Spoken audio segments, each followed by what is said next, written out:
J'ai été crucifié avec Christ, et si je vis, ce n'est plus moi qui vis, c'est Christ qui vit en moi. Galates 2:20. Il y a une septuple œuvre du Saint-Esprit visible de l'extérieur. C'est la septuple expression extérieure de l'œuvre du Saint-Esprit dans nos vies qui peut être vue par nos amis, nos ennemis, notre entourage, nos voisins, nos frères, nos sœurs. Elle ne peut pas se cacher. Et cette œuvre nous est rendue claire dans Romains 8:9. Pour vous, vous ne vivez pas selon la chair, mais selon l'Esprit. Si du moins l'Esprit de Dieu habite en vous. Si quelqu'un n'a pas l'Esprit de Christ, il ne lui appartient pas. La première œuvre est l'Esprit demeurant en nous. En d'autres termes, le Saint-Esprit introduira en nous les vertus du Seigneur Jésus-Christ.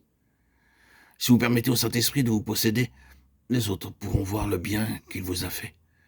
Le Saint-Esprit fera resplendir sur nos visages une gloire et une beauté particulière. Mais pour cela, nous devons lui obéir. Il nous rendra semblables à lui. La première grande œuvre extérieure du Saint-Esprit est de m'introduire dans ses vertus visibles pour les autres. Colossiens 3:12-16 énonce les vertus d'un croyant. Ainsi donc, comme des élus de Dieu saints et bien-aimés, revêtez-vous d'entrailles, de miséricorde, de bonté, d'humilité, de douceur, de patience. Supportez-vous les uns les autres. Si l'un a sujet de se plaindre de l'autre, pardonnez-vous réciproquement. De même que Christ vous a pardonné, pardonnez-vous aussi. Mais par-dessus toutes ces choses, revêtez-vous de la charité et l'amour, qui est le lien de la perfection. Et que la paix de Christ, à laquelle vous avez été appelés pour former un seul corps, règne dans vos cœurs. Et soyez reconnaissants que la parole de Christ habite parmi vous, abondamment. Instruisez-vous et exhortez-vous les uns les autres en toute sagesse, par des psaumes, par des hymnes, par des cantiques spirituels, chantant à Dieu dans vos cœurs sous l'inspiration de la grâce. Et si l'esprit de celui qui a ressuscité Jésus d'entre les morts habite en vous, celui qui a ressuscité Christ d'entre les morts rendra aussi la vie à vos corps mortels par son esprit qui habitera en vous. Romains 8:11. L'œuvre de l'esprit vivifiant est la deuxième œuvre vue extérieurement. L'esprit vivifiant nous donnera un jour des corps immortels.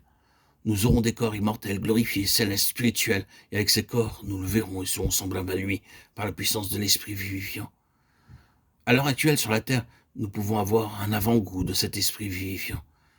Lorsque nous nous sentons physiquement faibles, Dieu accorde une force supplémentaire pour le servir.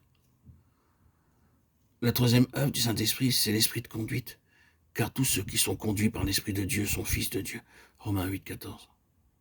C'est la troisième expression extérieure de l'œuvre du Saint-Esprit dans nos vies. Nous sommes si stupides que nous ne pouvons pas trouver la volonté de Dieu. C'est pourquoi ne soyez pas inconsidérés, mais comprenez quelle est la volonté du Seigneur. Éphésiens 5:17. Pour être sûr de la volonté de Dieu, nous devons recevoir une septuple évidence. Je vous donnerai brièvement cette évidence de la volonté de Dieu. Tout d'abord, 1 Samuel 16:12, nous pouvons appeler cela le témoignage du Saint-Esprit. Puis, deuxième évidence, qui se trouve dans Psaume 119:5, c'est le témoignage de la parole de Dieu. Troisième évidence, qui est dans Daniel de 17-19, le témoignage des croyants. Quatrième évidence se trouve dans Ésaïe 32:17, le témoignage d'une paix intérieure grandissante et se multipliant. La cinquième évidence est le témoignage d'une foi forte, active et grandissante. La sixième évidence est le témoignage d'un signe sûr. La septième évidence se trouve dans Hébreux 12:21, le témoignage que son nom sera glorifié. Ici, ce sont les 7 évidences par lesquelles vous pouvez trouver la volonté de Dieu.